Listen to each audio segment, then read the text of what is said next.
Hello നമസ്കാരം. വരാൻ പോകുന്ന ഒരു അടിപൊളി എപ്പിസോഡിൻ്റെ സ്റ്റോറി ആയിട്ട് പറയാൻ പോകുന്നത് നമ്മുടെ മഴതോരും മുമ്പയുടെ വരാനിരിക്കുന്ന ഒരു കിടിലൻ എപ്പിസോഡിൻ്റെ സ്റ്റോറിയാണ് പറയാൻ പോകുന്നത്. അപ്പോൾ എല്ലാവരും സ്റ്റോറി മുഴുവനായിട്ട് കേൾക്കുക, സപ്പോർട്ട് ചെയ്യുക. ഈ വീക്കിൽ ഒരുപാട് സംഭവങ്ങൾ നടക്കുന്നുണ്ട് കേട്ടോ. അതായത് രാജീവ് പിന്നെ തിരിച്ചു പോവുകയും ചെയ്യുന്നുണ്ട്. പിന്നെ അതിനുശേഷം ബാലചന്ദ്രനും അലീനയും കൃഷ്ണമോളും കൂടെ വീട്ടിലേക്ക് തിരിച്ചെത്തുന്നു. അങ്ങനെ അവർ വീട്ടിലേക്ക് തിരിച്ചെത്തിയതിന് ശേഷം സംഭവിക്കുന്ന കുറച്ച് സംഭവ ബഹുലമായിട്ടുള്ള കുറച്ച് കാര്യങ്ങൾ തന്നെയാണ് പറയാൻ പോകുന്നത് കേട്ടോ. അപ്പോൾ എല്ലാവരും സ്റ്റോറി മുഴുവനായിട്ട് കേൾക്കുക. നമ്മുടെ ചാനൽ ആദ്യമായിട്ട് കാണുന്നവരാണെങ്കിൽ ഒന്ന് സബ്സ്ക്രൈബ് ചെയ്ത് സപ്പോർട്ട് ചെയ്യുക കേട്ടോ. അതുപോലെ വീഡിയോ ഒന്ന് ലൈക്ക് ചെയ്തിട്ടും ഹൈപ്പ് ചെയ്തിട്ടും കാണാനായിട്ട് തുടങ്ങുക. എന്നാൽ നേരെ നമുക്ക് സ്റ്റോറിയിലേക്ക് പോകാം. രാജീവ് വന്നിട്ട് മുത്തശ്ശിയുടെ അടുത്ത് ചെന്നിട്ട് ഇങ്ങനെ സംസാരിക്കണം, മുത്തശ്ശിയോട് ഇങ്ങനെ സംസാരിക്കുന്നുണ്ട് കേട്ടോ. അപ്പോൾ ആ സമയത്ത് വൈജി അങ്ങോട്ടേക്ക് വരുന്നുണ്ട്.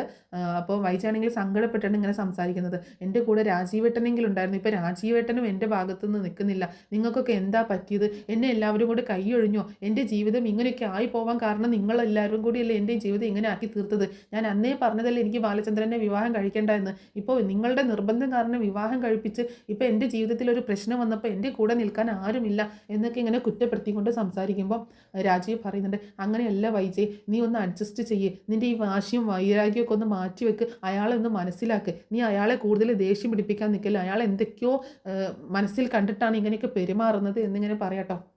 അപ്പോൾ രാജീവിൻ്റെ ഈ മാറ്റം കണ്ടിട്ട് മുത്തശ്ശി പറയുന്നുണ്ട്, നീ നേരത്തെ ഇങ്ങനെയൊന്നുമല്ലല്ലോ സംസാരിച്ചുകൊണ്ടിരുന്നത്, വെട്ടും കൊല്ലും എന്നൊക്കെ പറഞ്ഞല്ലേ സംസാരിച്ചുകൊണ്ടിരുന്നത് എന്ന് ചോദിക്കുമ്പോൾ, അതമ്മേ അങ്ങനെയൊക്കെ നമുക്ക് പറയാം, പക്ഷേ ഇവളുടെ ജീവിതമല്ലേ, ആ ജീവിതം സേഫായിട്ടിരിക്കാനല്ലേ നമ്മൾ നോക്കേണ്ടത് എന്ന് പറയണം. അപ്പോൾ രാജീവിൻ്റെ മനസ്സിൽ എന്തൊക്കെയോ ഉണ്ട് എന്നുള്ളത് മുത്തശ്ശിക്ക് മനസ്സിലാവാണ്. അപ്പോൾ ആരുമില്ല, എനിക്ക് എൻ്റെ കൂടെ നിൽക്കാൻ ആരുമില്ല, ഞാൻ ഒറ്റയ്ക്കാണ് എന്നൊക്കെ പറഞ്ഞിങ്ങനെ സങ്കടപ്പെട്ടുകൊണ്ടിരിക്കുകയാണ്. കരയുന്നൊക്കെ ഉണ്ട് കേട്ടോ വൈജ, ഞാൻ ഇനിയും ജീവിച്ചിരിക്കത്തില്ല എന്നൊക്കെ ഇങ്ങനെ പറയുന്നുണ്ട്. എൻ്റെ ജീവിതം എൻ്റെ കയ്യിൽ കിട്ടിയിട്ടില്ല എന്നെങ്കിൽ പിന്നെ ഞാൻ എന്തിനാ ജീവിച്ചിരിക്കുന്നത് എന്നൊക്കെ പറഞ്ഞ് ഇങ്ങനെ സങ്കടപ്പെട്ട് കരയണം. പിന്നീട് കാണിക്കുന്നത് നമ്മുടെ ബാലചന്ദ്രനും അതുപോലെ കൃഷ്ണമോളും അലീനയും കൂടിയിട്ട് വീട്ടിലേക്ക് തിരിച്ചു വന്നത്. ആ സമയത്ത് ആദ്യം തന്നെ കാറിൽ നിന്ന് ഇറങ്ങുന്നത് കൃഷ്ണയും ബാലചന്ദ്രനും കേട്ടോ. അപ്പോൾ സിറ്റ് ഔട്ടിൽ തന്നെ നമ്മുടെ ബബിത നിൽക്കുന്നുണ്ട്. അങ്ങനെ കൃഷ്ണയും ബാലചന്ദ്രനും കൂടെ വീട്ടിലേക്ക് തിരിച്ചു വരികയാണ്. അപ്പോൾ അലീന ആദ്യം കാറിൽ നിന്ന് ഇറങ്ങുന്നില്ല കേട്ടോ. അങ്ങനെ ഇവർ തിരിച്ച് വീട്ടിലേക്ക് കയറി വരുന്ന സമയത്ത് അപ്പോൾ ബബിത കൃഷ്ണയെ കണ്ടിട്ട് ഇങ്ങനെ നോക്കുന്നുണ്ട്, അച്ഛൻ വന്നോ എന്നൊക്കെ ചോദിച്ച് ബബിത അടുത്തേക്ക് ചെല്ലുമ്പോൾ ബാലചന്ദ്രൻ അങ്ങനെ മൈൻഡ് ചെയ്യുന്നില്ല കേട്ടോ. അപ്പോൾ ആ സമയത്തും ബബിത മൊബൈലിലാണ്. അപ്പോൾ പറയുന്നുണ്ട്, ഏത് സമയത്തും നിനക്ക് മൊബൈലിൽ മാത്രമേ നോക്കിയിരിക്കാനുള്ളൂ എന്ന് ചോദിക്കുമ്പോൾ ബബിത ഒന്നും മിണ്ടാതെ നിൽക്കണം. അങ്ങനെ അവരകത്തേക്ക് കയറി ചെല്ലുന്ന സമയത്ത് വൈജയന്തിയും അവിടുന്ന് അങ്ങോട്ടേക്ക് വരുന്നുണ്ട്. അതുപോലെ രോഹിത്തും മുകളിൽ നിന്ന് താഴേക്ക് ഇറങ്ങി വരും കേട്ടോ. അപ്പോൾ കൃഷ്ണയും ബാലചന്ദ്രനും മാത്രമാണ് വന്നത് എന്ന് കണ്ടപ്പോൾ വൈജയന്തിക്ക് ഇത്തിരി ആശ്വാസമാവുന്നുണ്ട്. അങ്ങനെ ആ സമയത്ത് ആണ് പെട്ടെന്ന് പിന്നെ കാറിൻ്റെ പുറകു സീറ്റിൽ നിന്ന് അലീന ബാഗൊക്കെ എടുത്തുകൊണ്ട് ഇറങ്ങുന്നത് കേട്ടോ. അത് കണ്ടപ്പോൾ ബബിതയ്ക്ക് ആകെ ഷോക്കാവാണ്, ഇവളും വന്നിട്ടുണ്ട് എന്ന് മനസ്സിലാവാണ്. അലീനയാണെങ്കിൽ ബബിതയെ ഇങ്ങനെ നോക്കുന്നുണ്ട്. ബബിത വളരെ ദേഷ്യത്തോട് കൂടിയിട്ടാണ് അലീനയെ നോക്കുന്നത്. അങ്ങനെ അലീന ബാഗും സാധനങ്ങളൊക്കെ എടുത്തുകൊണ്ട് പുറകെ ഇങ്ങനെ വരികയാണ്. ആ സമയത്ത് വന്നിട്ട് അലീനയും കൂടെ അങ്ങോട്ടേക്ക് വരുന്നത് കണ്ടപ്പോൾ വൈജ ആകെ കലി തുള്ളി നിൽക്കുക കേട്ടോ.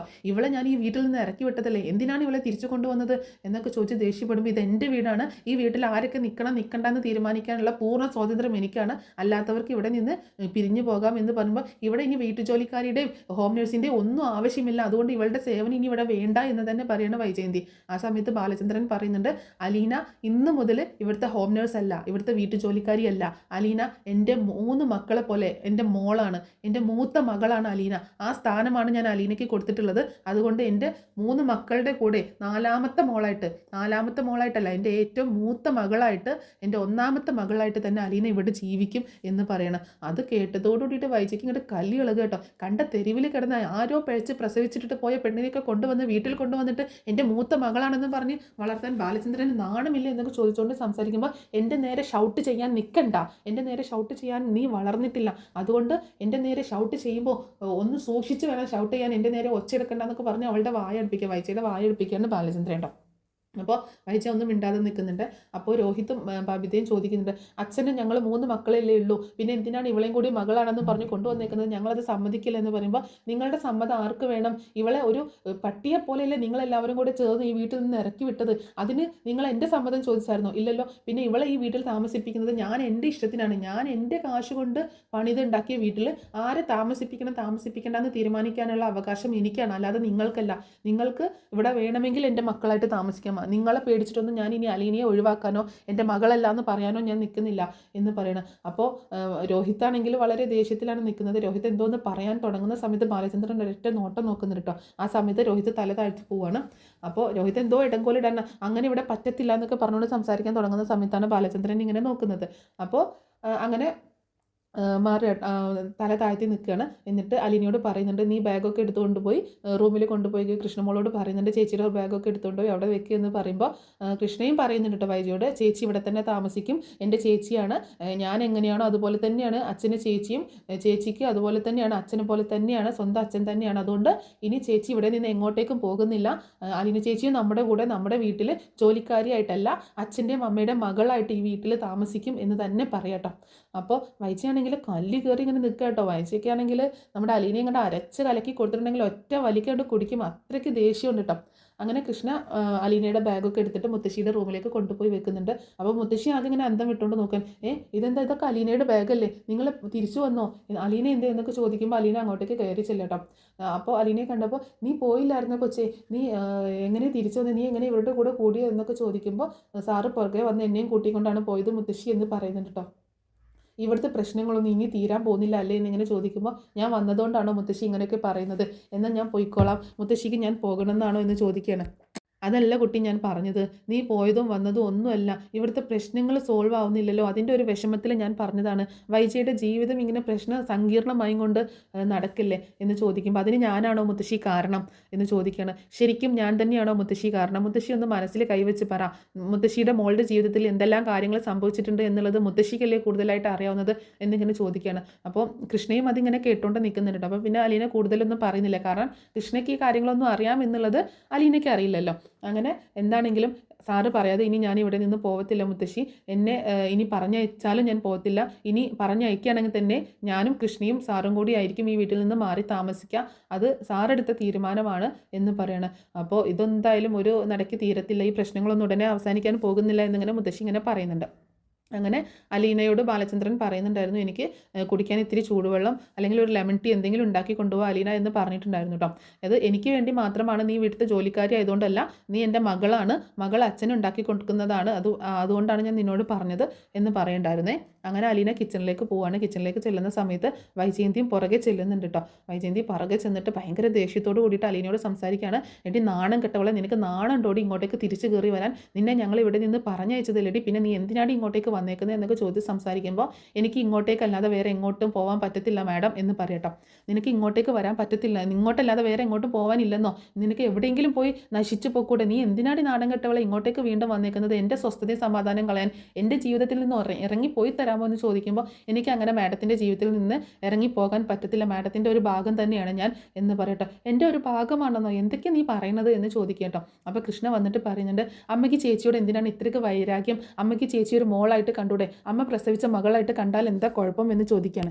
അപ്പോൾ വൈജ കൃഷ്ണയോട് ദേഷ്യപ്പെടുന്നുണ്ടോ, കൃഷ്ണയെ നീ എൻ്റെ മുന്നിൽ നിന്ന് ഇങ്ങനെ സംസാരിക്കാനായിട്ടില്ല കേട്ടോ, നീ എന്നെ വെറുതെ ദേഷ്യം പിടിപ്പിക്കാൻ നിൽക്കാതെ പൊക്കോ എന്ന് പറയുമ്പോൾ, ഞാൻ പോവുകയാണ്, എനിക്കിനി കൂടുതലൊന്നും പറയാനില്ല, എന്താണെങ്കിലും അമ്മ എന്തൊക്കെ ചെയ്താലും അലീന ചേച്ചി ഇവിടെ നിന്ന് പോകത്തില്ല, അലീന ചേച്ചി പോയാൽ ഞാനും അച്ഛനും കൂടെ പോകും, അതുകൊണ്ട് അലീന ചേച്ചി ഇനിയും പറഞ്ഞയക്കാമെന്ന് അമ്മ ചിന്തിക്കേണ്ട എന്ന് പറയുന്നുണ്ട് കേട്ടോ. ആ സമയത്ത് വളരെ ദേഷ്യപ്പെട്ട് വൈജ അലീനയോട് പറയുന്നുണ്ട്, നിന്നെ ഞാൻ എൻ്റെ മകളാക്കാനോ, എൻ്റെ മകളാക്കാടി നിന്നെ ഞാൻ വേറെ ആരെയും കണ്ടില്ലല്ലോ എൻ്റെ മകളാക്കാൻ, എൻ്റെ മകളാക്കണമെങ്കിൽ എൻ്റെ ചോരയൊഴുകണം, എൻ്റെ ചോര ഞരമ്പിലൊഴുകണം, എന്നാൽ മാത്രമേ എൻ്റെ മകളാവത്തുള്ളൂ എന്ന് പറയട്ടോ. അപ്പോൾ കൃഷ്ണ പറയുന്നുണ്ട്, അമ്മയുടെ ചോര തന്നെയാണ് ചേച്ചിയുടെ ഞരമ്പിലൂടെ ഒഴുകുന്നത് എന്ന് പറയാട്ടോ. എൻ്റെ ചോരയാണ് ഇവളുടെ ഞരമ്പിലൂടെ ഒഴുകുന്നതോ, അതെങ്ങനെയെന്ന് ചോദിക്കുമ്പോൾ, അങ്ങനെ അങ്ങോട്ട് ചിന്തിച്ചാൽ പോരെ അമ്മയ്ക്ക് എന്ന് പറയണം. അപ്പോൾ അത് കേട്ടപ്പോൾ അലീനയും ആകെ ഷോക്കായിരുന്നു കേട്ടോ. പിന്നെ അങ്ങനെ അങ്ങോട്ട് ചിന്തിച്ച് ഏതോ തെരുവിൽ ആരോ പെറ്റിട്ട് പോയ ഇവളെ ഞാൻ എൻ്റെ മകളായിട്ട് അംഗീകരിക്കണമല്ലേ, എൻ്റെ പട്ടി അംഗീകരിക്കും എന്നൊക്കെ പറയണം. എന്നാൽ അമ്മ അത് എന്തെങ്കിലുമൊക്കെ അംഗീകരിച്ചോളും എന്ന് പിറുപിറുത്തുകൊണ്ട് കൃഷ്ണ അവിടെ നിന്ന് പോകുന്നുണ്ട്. ആ സമയത്തും വൈജ അലീനയോട് ദേഷ്യപ്പെട്ടുകൊണ്ടിരിക്കുകയാണ്, ഒരു മകൾ വന്നേക്കുന്നു, എനിക്ക് 3 മക്കളേ ഉള്ളൂ, ഞാൻ 3 മക്കളെ പ്രസവിച്ചിട്ടേ ഉള്ളൂ, അവരാണ് എൻ്റെ മക്കൾ എന്ന് പറയുമ്പോൾ അലീന, മാഡം 3 മക്കളെ മാത്രമേ പ്രസവിച്ചിട്ടുള്ളൂ എന്ന് ചോദിക്കുകയാണ്. അത് കേട്ടപ്പോൾ വൈജ ഒന്ന് ഷോക്കാവുന്നുണ്ട്.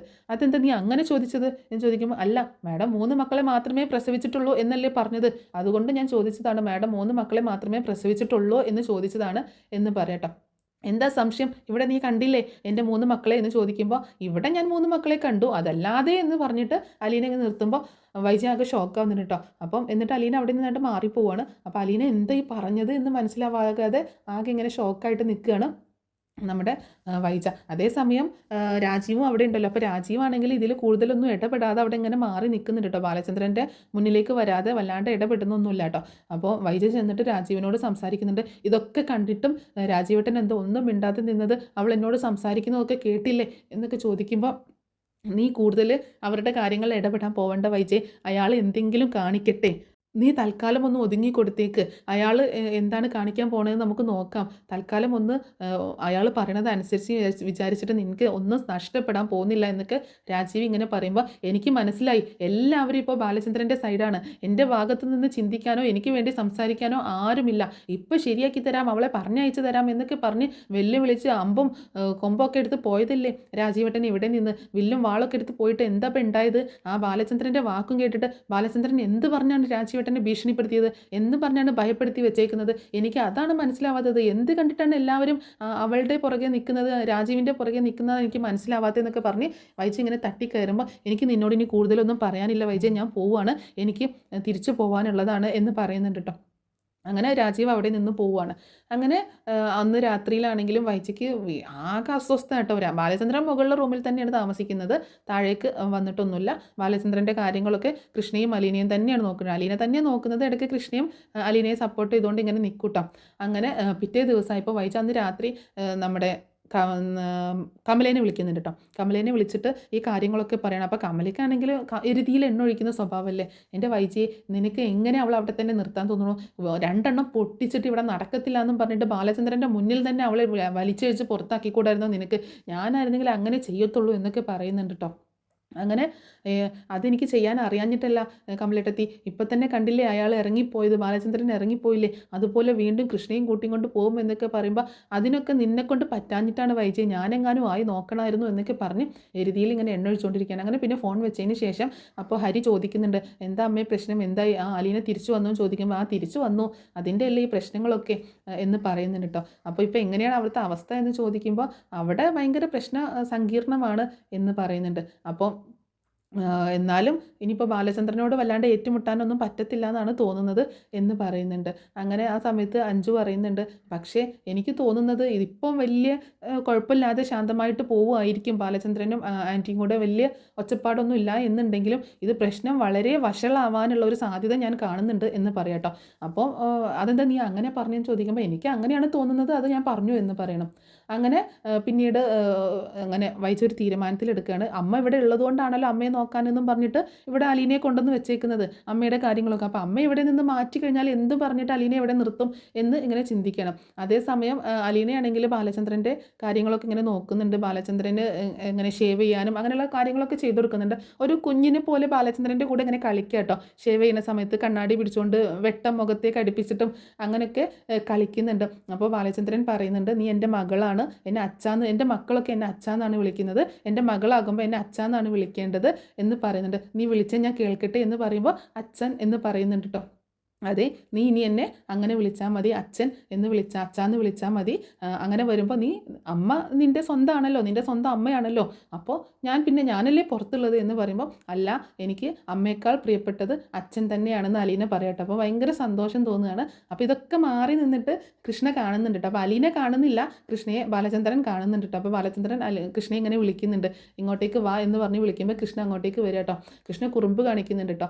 അച്ഛനും മോളും വന്നേക്കുന്നു, ഞാനല്ലേ അച്ഛൻ്റെ മോള് എന്ന് പറയുമ്പോൾ, ഞാനാണ് അച്ഛൻ്റെ മോള് എന്ന് പറഞ്ഞിട്ട് അലീന ബാലചന്ദ്രനോട് കൂടുതൽ ചേർന്ന് ഇങ്ങനെ നിൽക്കുക കേട്ടോ.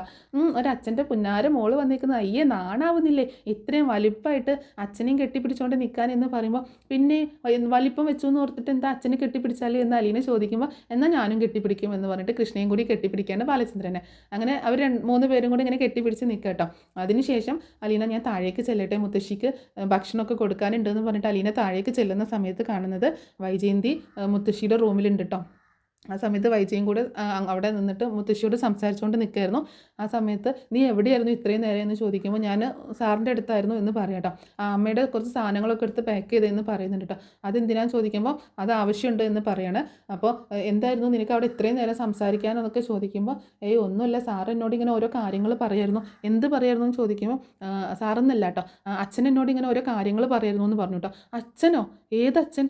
അതായത് ബാലചന്ദ്രൻ സാറ് എൻ്റെ മോളെപ്പോലെയല്ലേ കാണുന്നത്, ഞാൻ സാറിനെ അച്ഛനെ പോലെയാണ് കാണുന്നത്. ഇനിയിപ്പോൾ സ്വന്തം മകളാണെന്നല്ലേ പറഞ്ഞത്, എന്നോട് അച്ഛ എന്നാണ് വിളിക്കാൻ പറഞ്ഞിരിക്കുന്നത്. അതുകൊണ്ട് ഞാൻ ഇനി അച്ഛൻ എന്നാണ് വിളിക്കുന്നത്. മാത്രമല്ല മാഡം എൻ്റെ അമ്മയാണ് എന്ന് പറയട്ടോ. പിന്നെ ഒരു കുമ്മ വന്നേക്കുന്നത്, അതെ എൻ്റെ കയ്യിൽ നിന്ന് വാങ്ങിക്കും, നീ അച്ഛനും മകളെ എന്ത് വേണമെങ്കിലും ആയിക്കോ, എന്നെ അമ്മയെന്നെങ്ങാനും വിളിച്ച് വന്നിട്ടുണ്ടെങ്കിൽ എൻ്റെ കയ്യിൽ നിൻ്റെ മുഖത്ത് പതിയും എന്ന് പറയുന്നുണ്ട് കേട്ടോ. മാഡം എൻ്റെ അമ്മയാണെന്ന് പറഞ്ഞപ്പോൾ മുത്തശ്ശി ആകെ ഇങ്ങനെ ഷോക്കായിട്ട് നിൽക്കുക കേട്ടോ. ഇവിടെ ഇപ്പോൾ എന്താ സംഭവിക്കണേ എന്നുള്ള രീതിയിൽ. ആ സമയത്ത് വൈജയന്തി ആണെങ്കിൽ മുത്തശ്ശിയുടെ സാധനങ്ങളൊക്കെ എടുത്ത് ബാഗിലാക്കുന്നുണ്ട്. അപ്പോൾ മുത്തശ്ശി ചോദിക്കുന്നുണ്ട്, എന്താ വൈജയന്തി നീ കാണിക്കുന്നത് എന്ന് ചോദിക്കുമ്പോൾ അമ്മയുടെ അവിടുത്തെ സുഖവാസം മതി, അമ്മ ഇനി കൊല്ലപ്പള്ളിയിൽ താമസിച്ചാൽ മതി, അല്ലെങ്കിലും അമ്മമാർ ആൺമക്കളെ കൂടലേ താമസിക്കുന്നത്, അമ്മ ഇനി അവിടെ താമസിച്ചാൽ മതി എന്ന് പറയുന്നുണ്ട് കേട്ടോ. നീ എന്തൊക്കെയാണ് വൈജയൻ പറയുന്നത്? ഞാൻ പോയി കഴിഞ്ഞാൽ അവിടെ എന്നെ ആര് നോക്കാനാണ്? അമ്മയ്ക്ക് ഇപ്പോൾ ഏകദേശം കുറച്ചൊക്കെ നടക്കാനൊക്കെ ആയില്ലേ, അമ്മയുടെ കാര്യങ്ങളൊക്കെ ഒറ്റയ്ക്ക് നോക്കാനായില്ലേ എന്നൊക്കെ പറയുന്നുണ്ട് കേട്ടോ. അപ്പോൾ എന്നാലും അവളുടെ ഇടയിലേക്ക് ഞാൻ എങ്ങനെ പോകുമെന്ന് ചോദിക്കുമ്പോൾ ആൺമക്കളുടെ കൂടെ മരുമക്കൾ തന്നെയാണ് അമ്മമാരെ നോക്കേണ്ടത്, അതുകൊണ്ട് അമ്മ ഇനി അവിടെ താമസിച്ചാൽ മതി എന്ന് നിർബന്ധം പറയാട്ടോ. അങ്ങനെ മുത്തശ്ശി ഇവിടെ നിന്നോട്ടെ എന്നൊക്കെ അലീന പറയുമ്പോൾ നീ ആരാടി അത് തീരുമാനിക്കാൻ, ഇവിടുത്തെ കാര്യങ്ങൾ ഞാൻ നോക്കിക്കോളാം, നീ വലിയ ആളാവണ്ട എന്നൊക്കെ പറയുന്നുണ്ട് കേട്ടോ.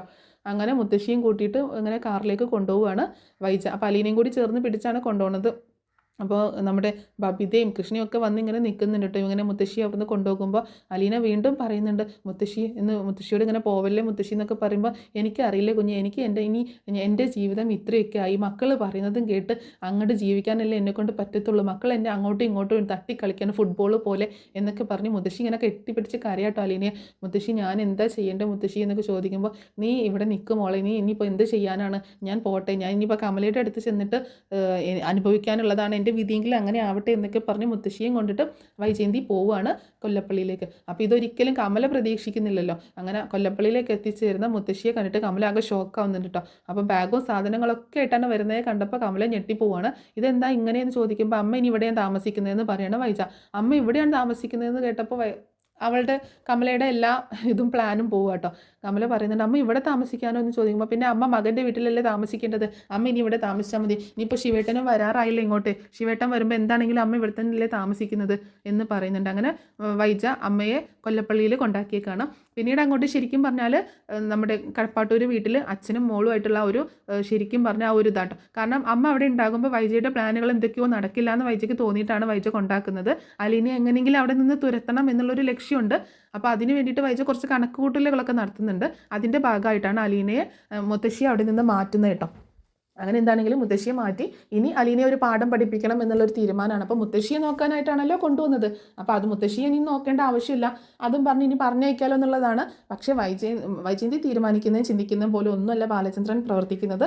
അയാളുടെ മനസ്സിൽ മറ്റ് ലക്ഷ്യങ്ങളൊക്കെയാണ്. അപ്പോൾ എന്താണെങ്കിലും ഇനി അവിടെ നിന്ന് അങ്ങോട്ടേക്ക് ശരിക്കും പറഞ്ഞാൽ ഭയങ്കര പ്രശ്നങ്ങൾ ഉണ്ടാവുന്നുണ്ട് കേട്ടോ. ബാലചന്ദ്രനും വൈജയന്തിയും അതുപോലെ അലീനയൊക്കെ ആയിട്ട് ഭയങ്കര പ്രശ്നങ്ങൾ ഉണ്ടാവുന്നുണ്ട്. ഇനി ഇവിടെ പിന്നീടാണ് നമ്മുടെ ബബിതയുടെയും രോഹിത്തിൻ്റെയും ഒക്കെ ഇഷ്യൂസൊക്കെ ഉണ്ടാവുന്നത്. അപ്പോൾ അതൊക്കെ സ്റ്റോറി ആയിട്ട് ഒരു ദിവസം ഇങ്ങനെ പറഞ്ഞ് അപ്ലോഡ് ചെയ്യുന്നതായിരിക്കും. അപ്പോൾ ഇത്രയേ ഉള്ളൂ. അപ്പോൾ ഈ സ്റ്റോറി എല്ലാവർക്കും ഇഷ്ടമായിട്ടുണ്ടാവുമെന്ന് കരുതുക കേട്ടോ.